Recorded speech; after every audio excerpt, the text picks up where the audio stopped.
আসসালামু আলাইকুম viewers, Nusaiba and mummy চ্যানেলে আপনাদেরকে স্বাগতম। আমি চলে আসলাম অন্য একটা নতুন ভিডিও নিয়ে। আজকের ভিডিওতে আমি তৈরি করব লাউ পাতায় চিংড়ি মাছের পাতুরি। এজন্য আমি কিছু চিংড়ি মাছের মাথা নিয়েছি। এগুলো আমাদের গ্রামে ভ্যানে করে বিক্রি করতে নিয়ে আসে। শুধু চিংড়ি মাছের মাথা, এর ভিতরে কোনো মাছ নেই। আর আমি গাছ থেকে কিছু লাউ পাতা ছিঁড়ে নিয়েছি। এদিকে আমি শিলপাটায় একটু মশলা বেটে নিব। এর জন্য কিছু কাঁচা মরিচ আর রসুন নিয়েছি।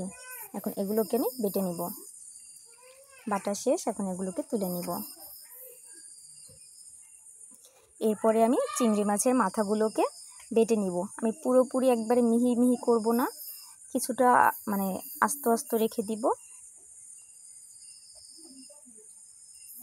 দেখতেই পাচ্ছেন কীরকম বেটেছি, এরকম করে বেটে নিব। এরপরে আমি কিছু পেঁয়াজ কুচি করে নিয়েছি। যতটুকু চিংড়ি মাছ দিয়েছিলাম তার প্রায় অর্ধেকের বেশি আমি পেঁয়াজ দিব। পেঁয়াজটা বেশি দিলে তাহলে খেতে বেশি টেস্ট হয়। এরপর আমি কিছু লবণ দিয়ে ভালো করে পেঁয়াজগুলোকে কচলে নিব।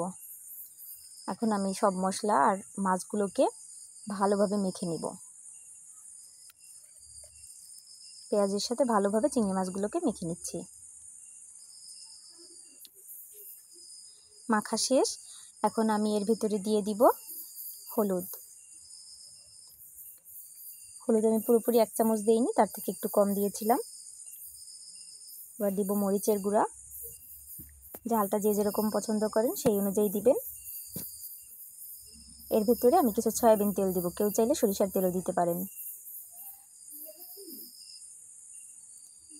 এখন আমি এগুলোকে ভালোভাবে মেখে নিব।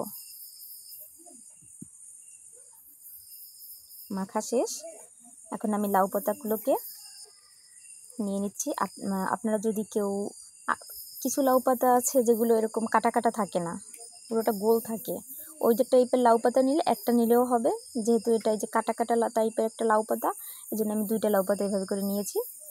নিয়ে মাঝখানে মাছ দিয়ে দিলাম। এখন আমি লাউ পাতাটাকে ভাজ করে নিব।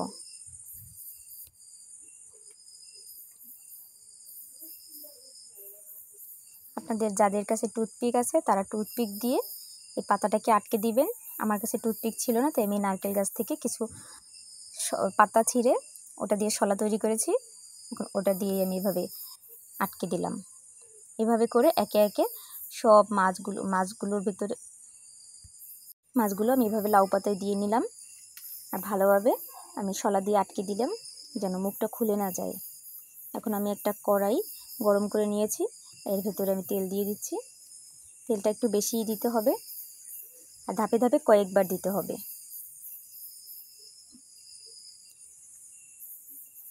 তেলটা একটু গরম করে নিচ্ছি। তেল গরম হয়ে আসলে আমি একে একে সব মাছগুলো দিয়ে দিব। সব লাউ পাতা একে একে দিয়ে দিচ্ছি। এটাকে অনেকে লাউ পাতার মোচড়াও বলে থাকে, আবার অনেকে লাউ পাতায় চিংড়ি মাছের পাতুরিও বলে।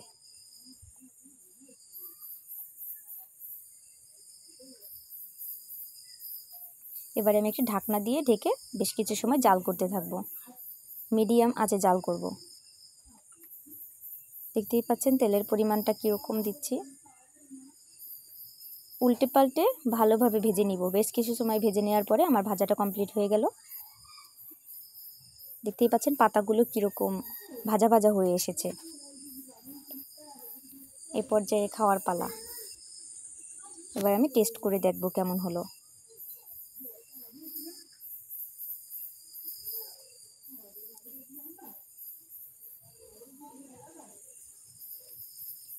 আপনাদেরকে একটু কাছ থেকে দেখিয়ে দিচ্ছি বড়াটা তৈরি করার পরে কীরকম হচ্ছে।